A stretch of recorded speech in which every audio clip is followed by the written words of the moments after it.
Hi, Kudres here. So let's have a very quick overview also what's inside the charger.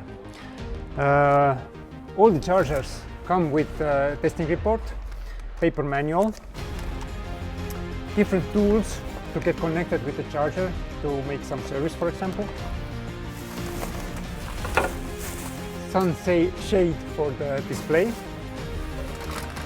and installation kit to make sure that any moisture doesn't come in from the input cable. All chargers input power comes from the bottom.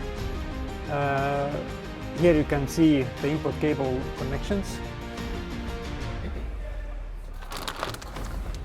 All our chargers come with 5-meter DC cables, CCS from Phoenix Contact.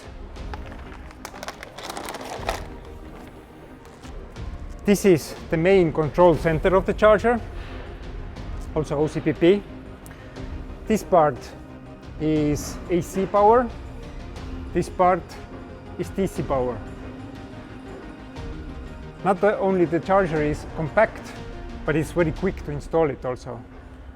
Input cable in, output cables out, charger is set.